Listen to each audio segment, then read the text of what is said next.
1921 Margot ஃப்ரீட்லாண்டர் அப்படிங்கிறவங்க ஜெர்மனியில் இருக்கிற பெர்லினில் ஒரு சாதாரண குடும்பத்தில் பிறக்கிற ஒரு குழந்தை.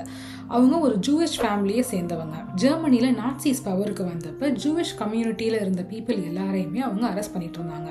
அதே மாதிரி மார்கோட்டோட அம்மாவையும் தம்பியையும் அரெஸ்ட் பண்ணிடுறாங்க.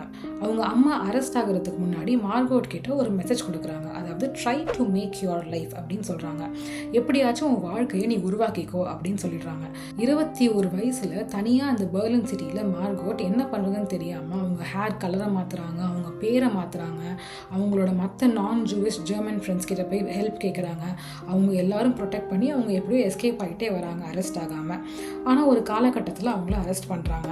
அரெஸ்ட் பண்ணி கான்சன்ட்ரேஷன் கேம்புக்கு அனுப்பிச்சிடுறாங்க.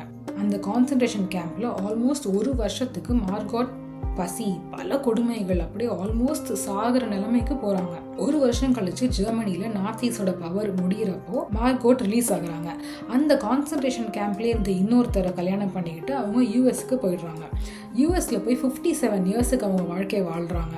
அவங்க 80 வயசுக்கு அப்புறம் தான் யோசிக்கிறாங்க, என்னோட கதையை நான் அடுத்து வர தலைமுறைக்கு சொல்லணும். என்ன காரணம்னா, இப்போ இருக்கிற யங் ஜெனரேஷனுக்கு நாங்கள் பட்ட கஷ்டங்கள்லாம் தெரியணும். அப்போ தான் அதை திருப்பி ரிப்பீட் பண்ணாமல் அவங்க பார்த்துக்குவாங்க.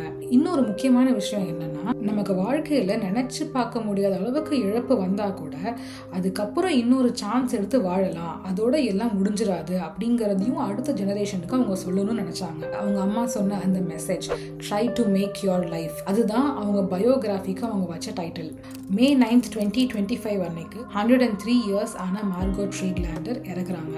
அவங்க இறந்து போனாலும் அவங்க சொன்ன மெசேஜஸ், அவங்க வாழ்ந்த வாழ்க்கை, அது எல்லாம் பல ஜெனரேஷனுக்கு ஒரு பெரிய இன்ஸ்பிரேஷன்.